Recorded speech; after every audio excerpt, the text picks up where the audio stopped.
Okay, thank you everybody for being here. Bienvenidas a todas, bienvenidas y bienvenidos a todos. My name is Alexandra. I am the founder of Artisana Foundation. I'm the curator of the show, Resilient Roots. We are very glad to have our artists here, the artists of the show who participated in the Bronx River Art Center this last month in March. We presented their projects in relation to ecofeminism. So unfortunately, we miss one of the artists who she had a medical appointment. She's not going to join us tonight. Regina José Galindo. We hope she can make it at the end, but let's try. Also, we have an interpreter, that is Andrea. Andrea, can you unmute and open your camera? Hello, everyone. Hello, Alexandra. I am not able to start my video. It says that it needs to be enabled by the host. Oh, okay. Let me do it. Me too. So Andrea is going to be our interpreter. She's going to help us with the translation for each one of the artists and the people from the public who want to make questions. She's going to be able to help us with that. So if anybody want to share something in Spanish and want translation, or in English and want translation to Spanish, like, you can ask for Andrea to help. So happy to be here. I'm gonna read some words about the exhibition. This is a project that started last year when I applied for the Bronx River Art Center open call, and they selected the proposal of having this video performance show at the installations of the Bronx River Art Center. All this idea of curating this type of exhibition has really helped me to understand in a deeper way, how to create an art proposal, how to create a show, and how to work with Latin American artists too. I have been working with Latin American artists for a while, and it's always a really good experience to connect with all the people, especially women, who have this approach between the earth, their bodies, and ideological statements. So that said, this exhibition brings together the powerful voices of Latin American women artists to explore the intersections of ecofeminism, video performance, and environmental justice. Resilience Roots is more than an exhibition. It's a platform of dialogue. Through the work of Maya Ponce, Regina José Galindo, Alexia Miranda, Rocío Soria, Alexandra Moshenek, and Tsitsi Barantes, and today we have invited artist Natacha Voliakovsky, sorry. We'll explore how art can challenge extractivism systems, foster interspecies understanding, and inspire more equitable and sustainable futures. Rooted in the idea that nature and women are often subjected to similar systems of domination, the exhibition uses the medium of video performance to confront these realities, while also proposing radical forms of care, resistance, and regeneration. Tonight's conversation will delve into how these artists and curators use critical and experimental approaches to amplify marginalized perspectives in the global ecological dialogue. Will also reflect on curatorial models that foster collaboration over extraction and are practices that serve not only as critique but as pathways towards healing. Thank you for being part of this space for reflection, exchange, and community. So we are going to begin. I would like to introduce our artists who are here today. And after that, we're going to watch a video about their art pieces, the ones who are exhibiting now in the Bronx Rivera Center until this Friday. So I'm going to start in my left. I have Tsitsi Barrantes from Colombia. You can say hi to everybody. Tsitsi, puedes decir hola, presentarte rápidamente. Hola, mi nombre es Sitsi, soy artista y performer de Bogotá, Colombia. El otro año cumplo 20 años performando, de los cuales 11 van a ser en compañía de mi hija. Performo mucho con ella. Hice una maestría en teatro y artes vivas y me gusta trabajar también de manera interdisciplinar. Voy a realizar la interpretación de Sitsi. Hola, mi nombre es Sitsi Barrantes. Soy de Bogotá, Colombia. Oh, I'm sorry, into English. I'm going to make the interpretation for what Sitsi just shared about her background. Hi, my name is Sitsi Barrantes. I am from Bogotá, Colombia. I have 20 years of performing art, 11 of which I have done the performance along with my daughter. Thank you. Thank you, Andrea. We're going to continue with Maya Ponce from Quito, Ecuador. Hello everyone. Thank you. First of all, I want to thanks to Ale and well also the BRAC for opening this space for us. And I am well, my path in arts starts with dance. So I am a dance artist, and now I am focused on video dance specifically. And also I go into video art a lot. So that is what I am doing now. I live and work in Quito, Ecuador. And I am also a teacher in the University of Quito in the dance department. Thank you, Maya. We will continue with Rocío Soria from Guayaquil, Ecuador. Hola a todas, espero se encuentren bien. Gracias, Alex, por llamarnos a todas, por el espacio, a Brack y bueno, a todas por su tiempo y espacio. Bueno, soy Rocío Soria Díaz, artista multidisciplinaria, VJ y sobre todo videoasta. Vengo haciendo videos ya hace más de 10 años. Soy nacida en Guayaquil.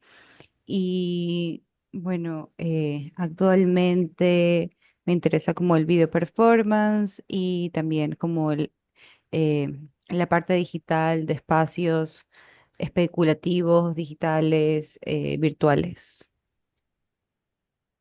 Thank you, Rocío. Andrea, can you please translate? Thank you. Sure.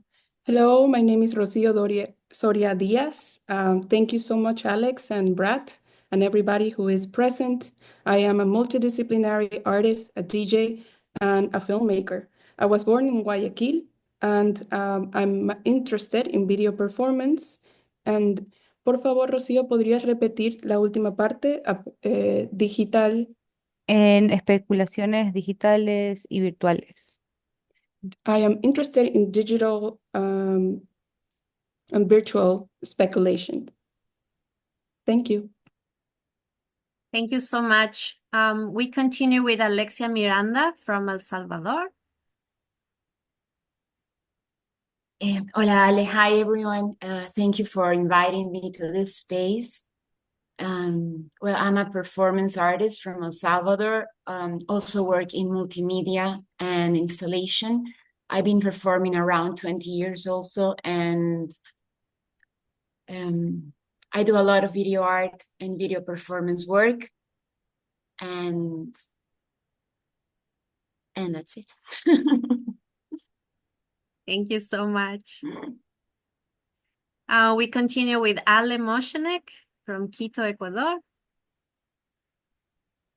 Hello, everyone. First thing, thanks to Alex Trujillo and all the organizations from BRAC. I'm a contemporary glass artist, basically, sculpture.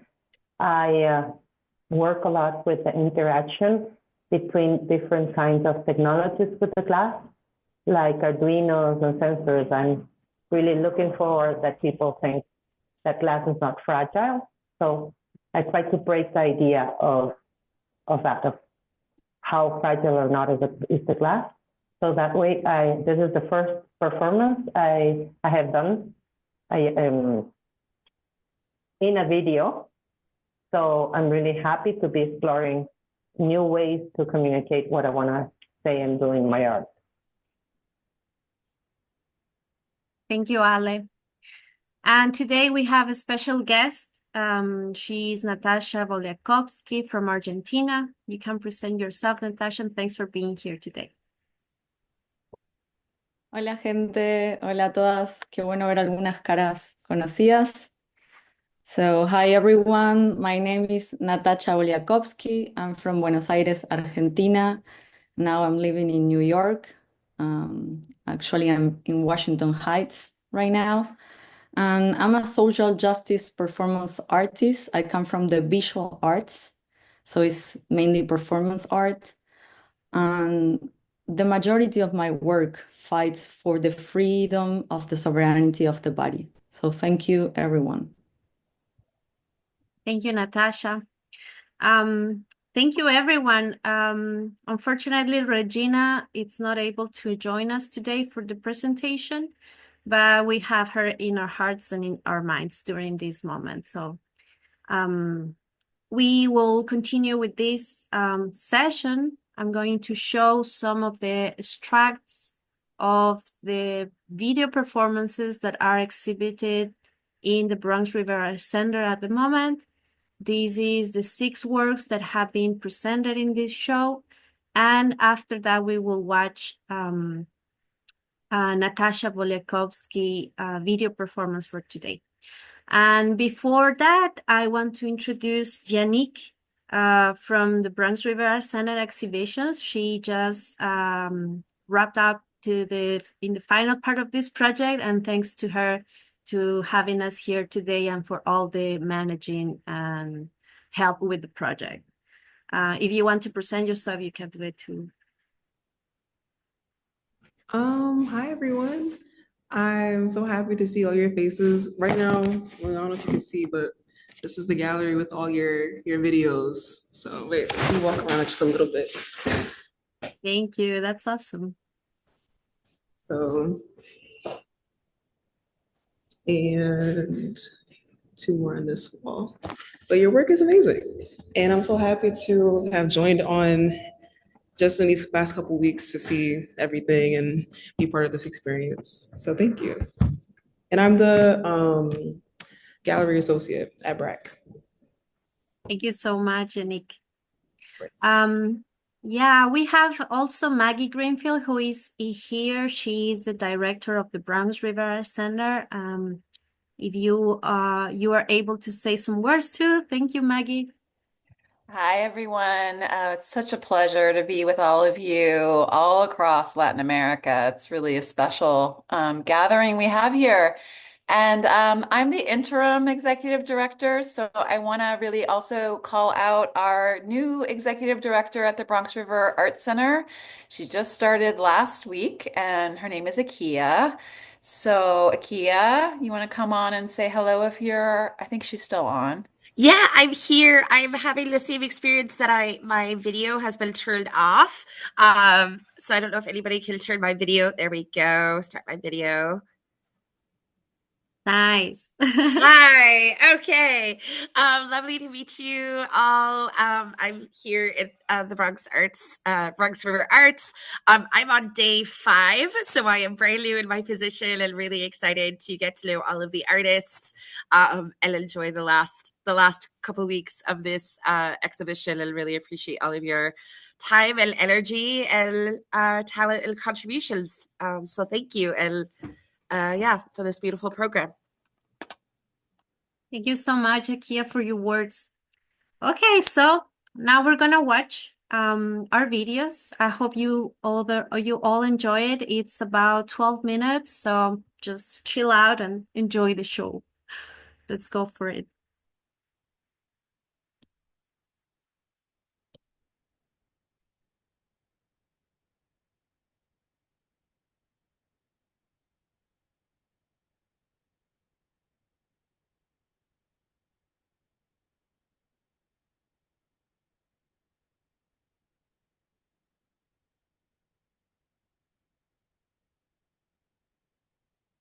I'm gonna ask everybody to mute.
Well, and finally, we're gonna have Natacha Voliakovsky video performance. She's invited artist for this project and a featured artist for next projects. Here and Carolina Basso, who is part of our she's in the room too. You can say hi, Carolina, too. She's another performance artist who is going to be part of the next ecofeminist project. We will have a Resilient Roots too, probably, I hope next year and some other time. So we're going Hi. to... Hi, yes. Hi, Carolina. Sorry. Hola con todas, ¿cómo estás? Muy agradecida por participar y muy buenos trabajos que he visto. Encantada. Thank you. Muchas gracias por estar con nosotras aquí. Gracias a ustedes. Okay, now I'm going to show Natacha Voliakovsky project. With that, we're going to end our screening and we will go to our conversation. So please enjoy.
Okay, welcome everybody again. I will ask the artists to join us with their cameras, as well as Unique. And we're gonna facilitate some questions and some conversation. We didn't have a lot of time with the artists to actually talk about all these ideas or the proposals in the beginning. I just came with the idea of making an exhibition about ecofeminism, and as I have been working a lot in ecofeminism for a long while, I was thinking, why don't we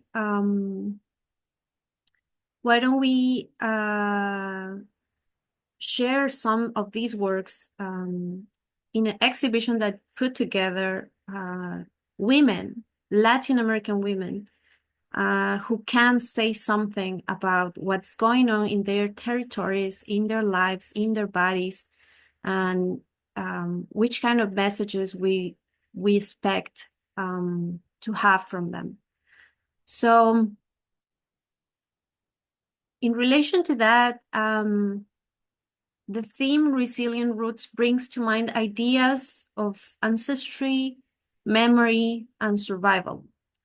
I will ask the artists, how did these concepts manifest in your creative process for this work? I'm gonna say the question in Spanish too. El tema Raíces Resilientes evoca ideas de ancestralidad, memoria y supervivencia. ¿Cómo se manifestaron estos conceptos en sus procesos creativos para estas obras? And I will open the conversation with the artists if anyone wants to start, like the microphone is open.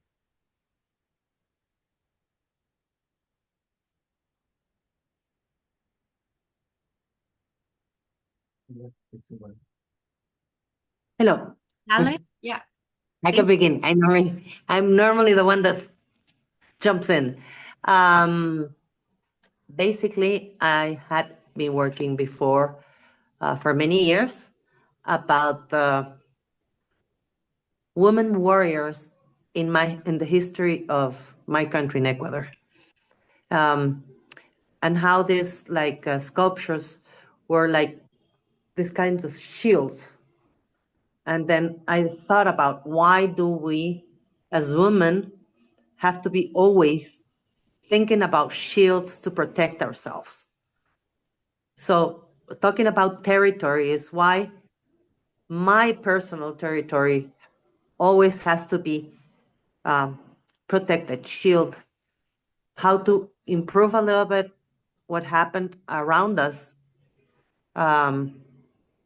aggressions we could have. So that was part of what I began with this. And Princesa Pacha is a myth. And it was in between two. We mixed things about nature, leaves, recycling, because almost all of the glass I used in the shirt of the sculpture is recycled.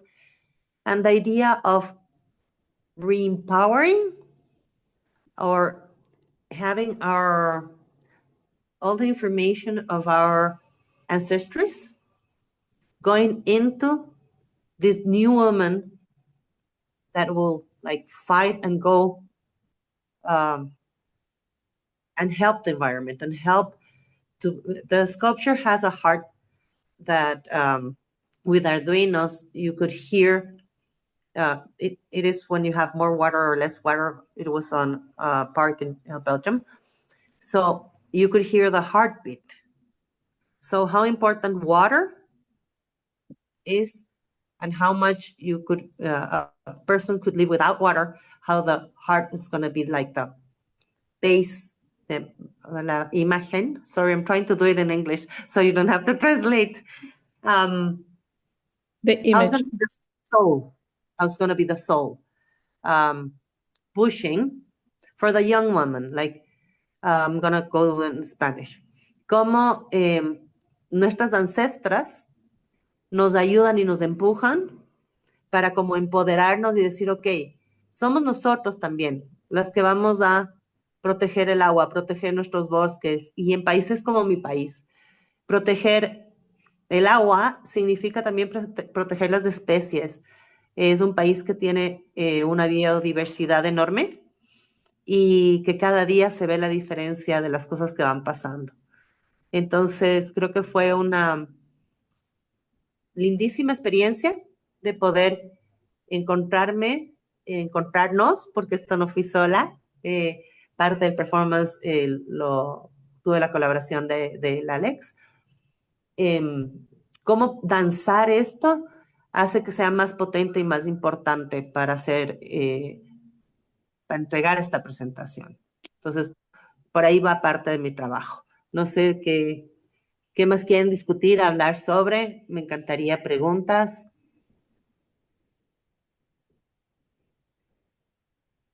Thank you, Ale.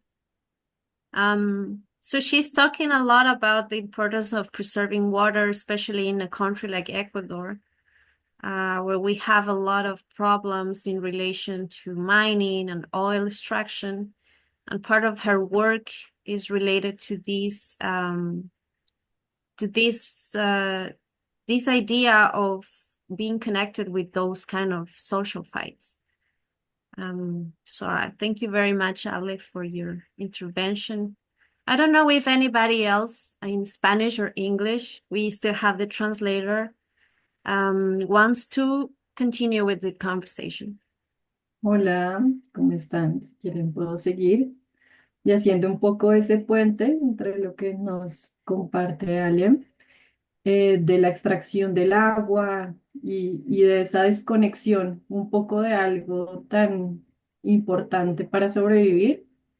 Pensaba mucho en esta pieza de trazar como la memoria del cuerpo y la memoria también que tienen las semillas. Las semillas tienen una memoria que les permite también, bueno, hay un montón de clases de semillas, pero hay unas que tienen un cascarón duro porque saben que van a llegar a un lugar agreste y después van a romper ese cascarón para vivir.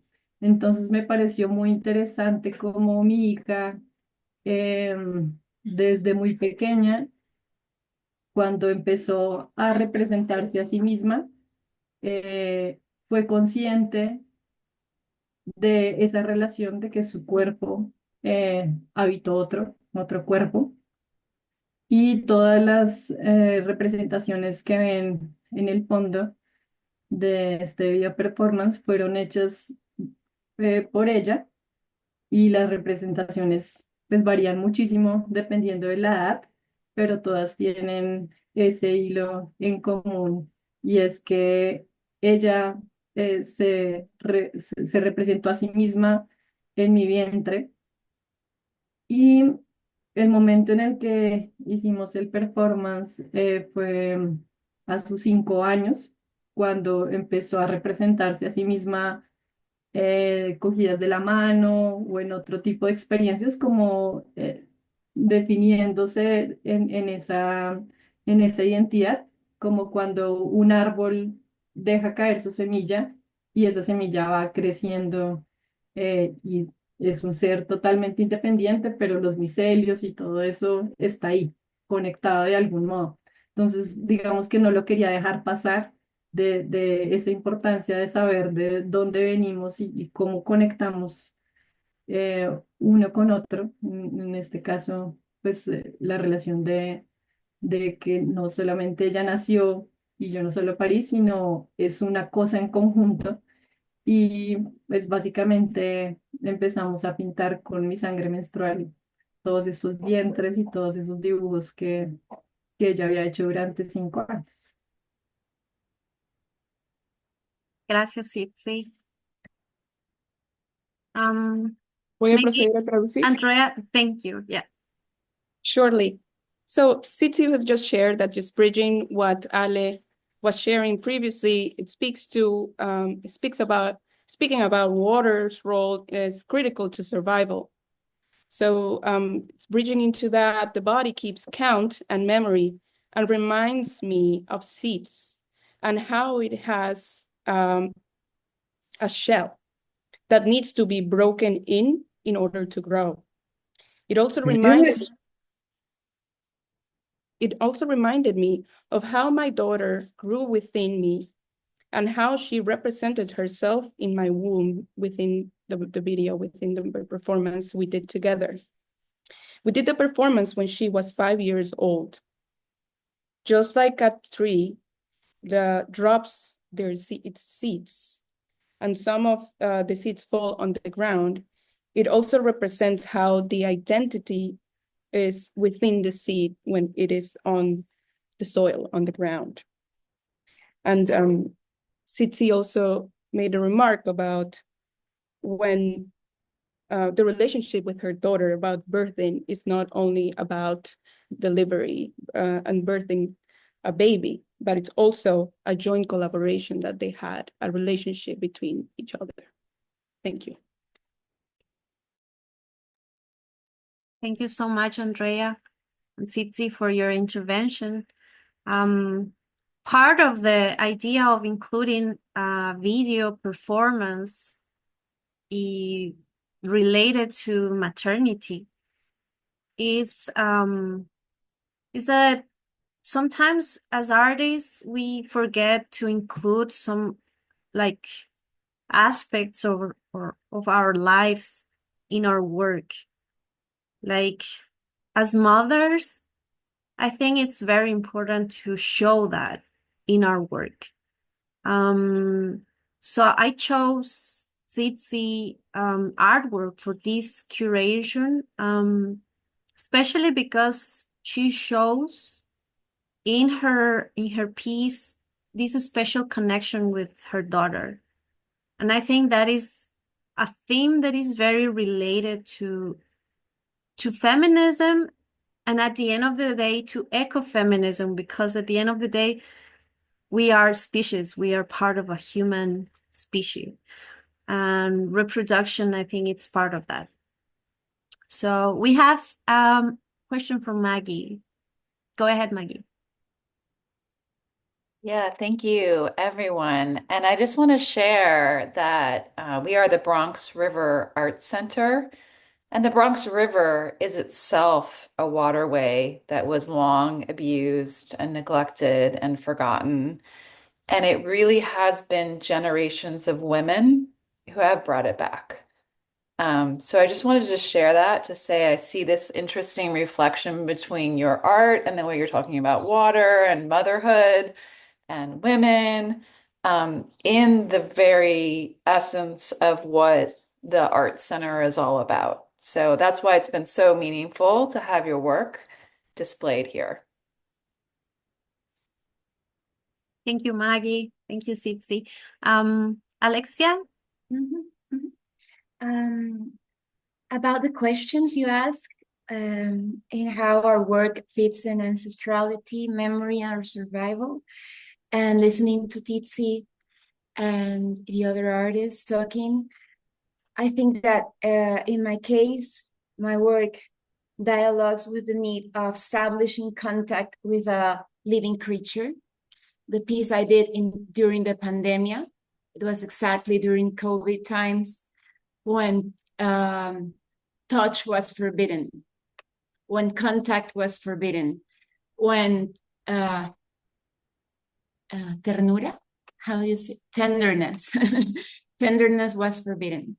So I have this urge of collaborating with this horse and creating this contact dance with a horse that is at least 10 times bigger than my weight, where you have all the possibilities that the animal can hurt you, but the piece starts from establishing trust. And so I started working with this horse, coming to see the horse, to establish the trust in a process, and then being able to dialogue with him and create the video performance with this need of finding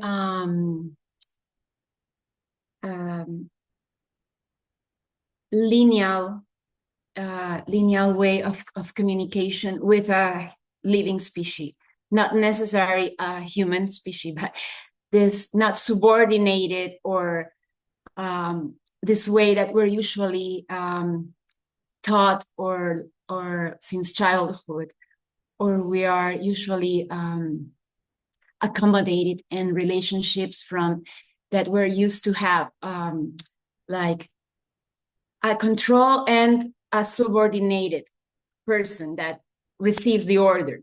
In this need of establishing the dialogue with the horse is to create a I don't find the word. Una línea. Transversal relationship, maybe, or horizontal relationship. Thank you. A horizontal relationship with a living creature and build up in trust, and it's also it's a lot of experience, but I think in the questions you ask of memory, ancestrability, and survival, I would fit in survival because I think establishing contact is part of our survival as a species. It's a way to generate a sense of belonging. So that's it. Thank you so much, Alexia.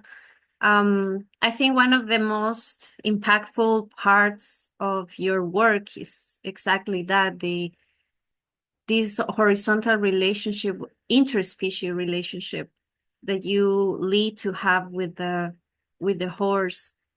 And I think this kind of work lead us to think a lot about care and these horizontal relationships we can have with nature when there is no subordinated.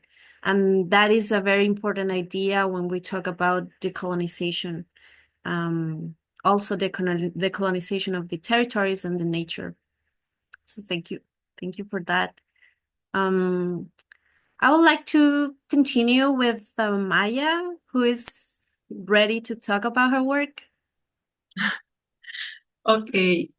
Well, listening to what Alexia, Ale, Titsi have said, I was thinking that in my creative process, of this piece,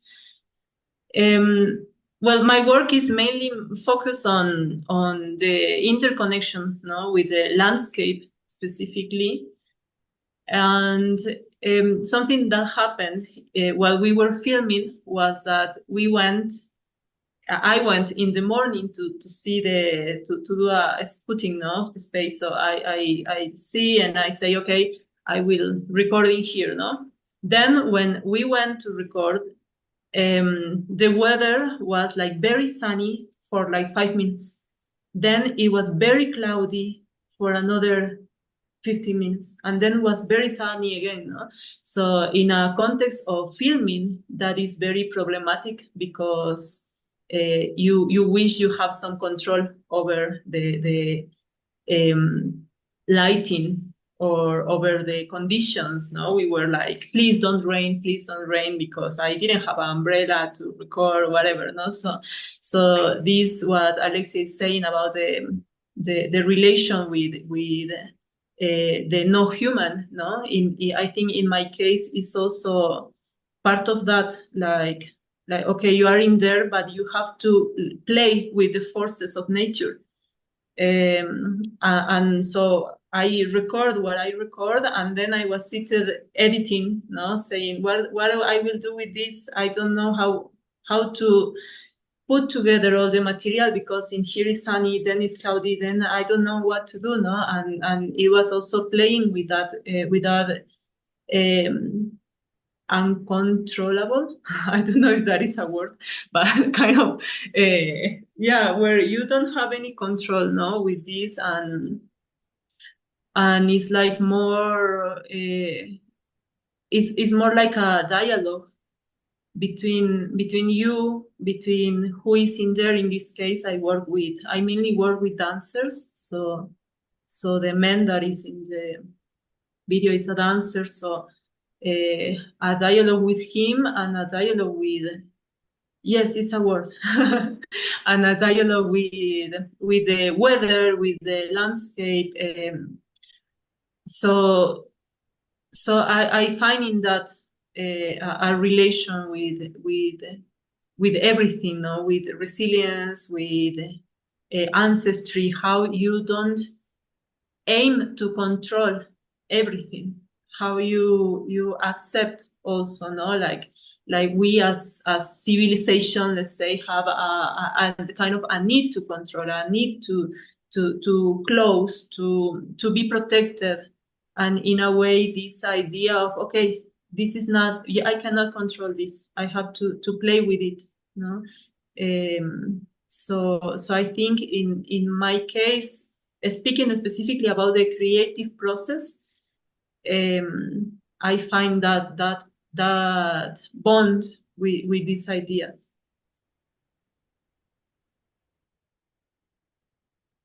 Thank you, Maya. Yeah, forces of nature are there, right? And when we do video performance in the field, como en el territorio, we have to just get adapted to what's happening. And that's the power of video performance, actually, like, and the power of performance too. Like, you never know what's going to happen. You have to get adapted to the weather, to, especially in Latin America. Like, maybe here in the United States, we can predict the weather very easily. Like, you know that at that time it's gonna rain, so it's okay, like you predict. But in Latin America, it's like I was never used to do that, to predict the weather. So it's very different to live in a city or in a place where you can predict those things, and in a place where you actually don't. And I think that there's a magic in there too. So thank you so much. I will go to Rocío, if you want to share with us. We try, Hola. yeah. Sí, bueno, yo creo que vengo más desde el ciberfeminismo y desde mi interés como por quebrar la imagen desde lo abstracto y del glitch. Y en esto me empiezo a dar cuenta que desde mis inicios, desde hace mucho antes, siempre estuve como una relación con la naturaleza, grabando la naturaleza o pensándola de cierta forma, ¿no?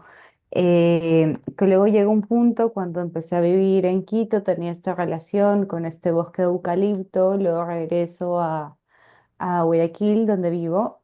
Y claro, empiezo a ver como el manglar con otros ojos, ¿no? Como para mí el pensamiento manglar va desde, no sé, pensar en manglar desde un ente, más que este territorio, este es un ente, es un cuerpo, es este ecosistema multinatural que justamente tiene como estos distintivos desde donde está, ¿no? Como para mí el manglar es un manglar ciudad, el manglar que sostiene a Guayaquil, ¿no? Como Guayaquil vive, se sostiene con este manglar y, y claro, empiezo a ver como esta relación o estos tipos de manglas que empiezan a ver en la ciudad, hacer como este mapeo.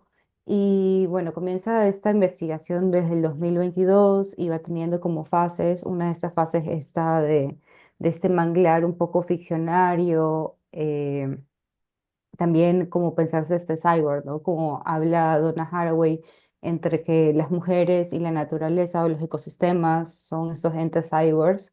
Entonces va por ahí como mi investigación y ese interés por el manglar, que es algo que me cruza, que me atraviesa, que claro, para mí es como el manglar ciudad, el manglar estero, el manglar paraíso, pensando en las Islas Galápagos, el manglar estero como es una parte también de la ciudad que está con estos cuerpos de aguas estancados y que cambian como los campos electromagnéticos, la energía. Ay, mira, eh, y, Bueno, yo creo que esto es como lo que más me atraviesa y pensando también lo que Tsitsi estaba hablando, me recuerda mucho a Mónica Nepote, que ella habla como que una semilla es un mundo, ¿no?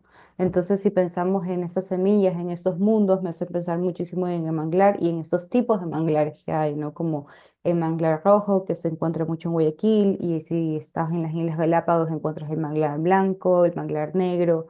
Y claro, o sea, tú tienes como estas variedades, ¿no? Como normalmente nos enfocamos en este manglar paraíso, no sé, de las Islas Galápagos, el Caribe y tal, pero el manglar ciudad es como se vuelve descuidado y hay una parte ahí que no sé, que me empieza a llamar la atención por mi relación que tenía en el manglar desde niña. Y también, bueno, me interesa mucho la nomitología. También antes estaba muy enfocada como en estas diosas del internet y cómo esta visión masculina nos atravesaba para nosotros como ponernos en una pantalla. Y luego hago esta bajada de mirada hacia la bruja del manglar, ¿no? Como de este, este ente que habita el manglar y también pensando como mucho en la tala del manglar, que Ecuador tiene un 70% de los manglares talados, justamente por las piscinas de camarones. Entonces, hay toda un detrás, ¿no? Que obviamente que no se ve solamente en el video, pero sí desde mi interés, que también como la historia de las concheras, que ya no... hay una zona en Esmeraldas donde las mujeres trabajaban el manglar. Ellas trabajaban en la raíz del manglar como concheras y con ese trabajo podían mantener como a 3, 4 generaciones de su familia, o sea, o sea, como que tengan estudio, alimento y tal. Y a partir de esta tala de los manglares y que empiezan a haber muchas piscinas de las camaroneras, ellas se quedan como sin ese trabajo y tienen que empezar a migrar como a otras ciudades, ¿no? Como a ver qué hacen. En eso como del interés del manglar y también, bueno, el jacinto de agua, que lo he visto en México, en España y en otros lugares, que es esta como, que también le llaman como el lirio amazónico, como esta relación con el río Guayas, también, ¿no? Como esta energía y esta planta ahora hidropónica, que antes era tierra, como también este cuerpo migrante, este cuerpo ectopizado, ¿no? Cómo pensar también cómo estos ecosistemas multinaturales se vuelven estos seres ectopizados, ¿no? Como que no viven en su ideal, sino que viven fuera eh, como de su ideal de nacimiento, por así decirlo. Por ahí, ajá, esas relaciones.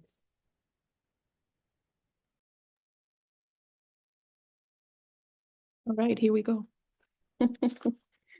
All right, I am coming from a cyberfeminism. I'm breaking the image from abstract because since my start, I started recording nature to the point where back when I lived in Quito and was surrounded with eucalyptus forests, and then returning to Guayaquil, I found myself noticing my ecosystem, mangrove. And mangrove is a multinatural ecosystem that really sustains Guayaquil, which is an urban environment. It's a big city, which is completely surrounded by mangrove. Since 2022, and thinking about a fictional mangrove, and then Rocío, remind me the name. Recuérdame el nombre de la académica Donna. Donna Haraway. Donna, it reminded me of Donna Haraway. Thank you. And the relationship that she makes with feminism and the ecosystem. Also, some of themes that have impacted my work, that have informed my work, is electromagnetic fields. It also reminds me about coming from what Tsitsi shared about the seeds. And it reminds me of Mónica Nepote, which she mentions that a seed is a world in itself. So it also have taken me to think about how in Guayaquil there is white and black mangrove. And drives me back to my personal relationship with mangrove itself, going into also exploring themes of mythology and goddesses, and thinking about the mangrove witch, or bruja. Hopefully my accent doesn't confuse people, witch. And then it finalizes in thinking about the destruction that a mangrove ecosystem has experienced in Guayaquil due to shrimp pools. About 70% of the destruction is due to the industrialization of this activity. And also makes me think of concheras, which are women workers who are gatherers of shells, conch shells in that ecosystem, who has historically supported their family economies with the activity. And due to the destruction of mangrove, that activity has been considerably compromised. It also has made me think about the theme of haciendas de agua, or water farms. Obviously, just to make a clarification that haciendas in the context of Latin America are big farms that have a history in colonization. Also, another theme that is important to me to highlight about my work is the energy that the Rio Guayas, Guayas River, provides to my art and my work. And back to mangrove just being a hydroponic plant, which is also a migrant body, a migrant plant. It has certainly impacted my work. Rocío, confírmame por favor si hay algo que he dejado fuera de la conversación. Yo creo que está súper bien, solo que en Guayaquil es el mangle rojo y en Galápagos sí es el blanco y el negro. Okay. Just want to make sure that I did not forget anything that she mentioned, but she wants to make the clarification, or make it very clear that in Guayaquil, there is red mangrove, and in the Galapagos Islands are black and white mangrove. Thank you. Gracias, Andrea. Thank you, Andrea. Thank you, Rocío. I can say the work, Rocío work, it's an opportunity to explore other kind of bodies, like a virtual body, immersed in a whole different universe. So I go with Donna Haraway's ideas too, in this cyber feminism too, and how that connects with ecology. How we can have this virtual environment, because this exhibition actually was a digital exhibition, and I asked Rocío to make a video from it. So you can watch the video as you are making the tour around the exhibition. And at the end of the day, it results to be a kind of, you become a virtual body exploring the exhibition. That's what I thought it would be a good idea to connect with that, and to have one of the works that talks about technology, this connection between technology, nature, and body. Thank you so much for your work, Rocío, too. I think there are a lot of people in the Bronx River Art Center who enjoy watching these videos, and so I'm very happy for that. Good. Unfortunately, we don't have Regina, but any moment in the future, we will have her with us. And I want to give the word to Natacha, who is our invited artist. Her work was not officially installed in the Bronx River Art Center, but she came today as a panelist in order to share with us her new work in La Mira, and being part of this also as an artist for future exhibitions. So thank you, Natacha, for being here, and I give you the word. Thank you, Alex, again for the invitation. So the video performance that you all seen I think is more related with memory and survival. I have this understanding that my body and our bodies are like a land, are like a territory, and we are receiving the same violence as the territory itself, como la tierra. We are being raped, we are being killed, and we are being extractivizadas. I don't know how to translate that. So in that video performance, I'm in a rural area, and it's the exact land where you can find the dead bodies of women and little girls. I remember when I was with Tsitsi in Bogota, there was one day I went to do a collective performance around the university, and the day we were doing that performance, it was a kind of a reclamation for peace, that they found the body of a dead girl that they were looking for a week. Do you remember that, Tsitsi?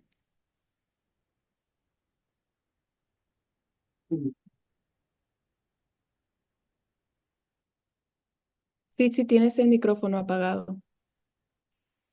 ¿Me repites qué recuerdo que cuando estuviste aquí en la academia? El día que hicimos la performance colectiva, un poco en reclamo de paz, fue el mismo día que se encontró el cuerpo de la niña que habían asesinado. Ahora no me acuerdo su nombre. De Eh, Sofía. sí, de Sofía. Me acuerdo. So, esa tierra que yo elegí, this land that I chose, is the same land, es la misma tierra, where people find these bodies, donde la gente encuentra estos cuerpos. So also that land has this extremely beautiful flower that is the death flower. Y también tiene esta flor hermosa que es la flor de la muerte. So it was a really meaningful area to do this performance. What I was trying to do with this performance is to show that we are a target all the time, but the same as the land. Como esta mira, ¿no? No solo de estar en la mira, sino de ser la mira. So we don't know where it's going to be our time. Like sometimes we feel like, oh yeah, I'm safe, right? But you don't know that. Also the land. So that performance is just to make that sign that is also like un laberinto from where we cannot escape. And also this action to try to have a different meaning, right? To erase it, to clean it. And I was thinking a lot with the community there, how to do that and why. And every person was giving that a different meaning, like, oh, I want to erase it because I cannot stand it anymore. But some people were like, oh no, I just want to clean it because there's a way that maybe we can clean that we can change that we can do something I don't know if como mágico o como ritualístico, but that has a different meaning. So that was made with blood of the animals from that area. In that area, they eat a lot of animals, so every day they kill animals. So what I did is just to ask for the blood of one of them, that they don't use that. So we did that. We did the target with the blood of the animals of the area. So that was also a way to use things of that territory. And yeah, I think that's more or less everything.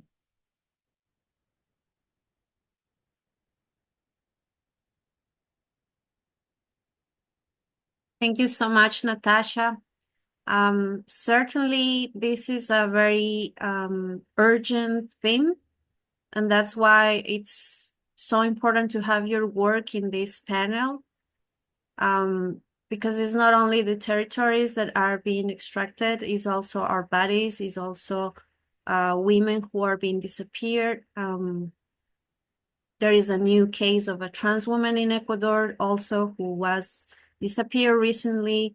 So there are a lot of things going on in our lands. There is a lot of things going on in in Latin America, especially in terms of violence and in terms of protection of women and feminized bodies. So I think also to include the work, Regina, José Galindo work and Natacha work in this show is an opportunity to talk about this fact, this level of violence that we are experiencing in Latin America, and one of the reasons why some people decide to migrate to other lands or to go to live somewhere else because of this persecution and violence that we live daily in most of our countries. Ecuador was proclaimed as one of the most violent countries in Latin America at the moment. So we are facing a lot of political and social struggle in relation to that. Feminicides are part of that. So it's something that we cannot avoid talking about, and I'm very glad that your work is part of our show, and Regina's work too, which talks especially also about that. Woman's body buried, who represents that, how we as human beings can be sometimes so unsensible to these kind of things that happen every day. So that's like, we can talk about ecofeminism, but we cannot talk about this theme without pointing the finger to what's going on with actually our land and our bodies. So thank you so much for that. That is like a sad ending. It's a very hard and tough thing to talk about, but I think that concerns to everybody, and I think that everyone in our own territories and our cities are actively fighting for women's rights and the defense of Earth. So I'm very grateful with each one of you who have been part of this project. I'm very grateful for the Bronx River Art Center too, to be able to give us the space to make this exhibition. And we are going to close soon the panel because we don't have any more time. I want to thank everybody to come here. Thank you, Maggie, too, for your words. If you want to say something, I think you can go ahead now. I mean, well, it's very hard to say anything in response to this, but of course, in the United States, we are facing a really difficult moment. And I just think it's important to form solidarity, to know that even though our governments may do certain things, they do not represent us.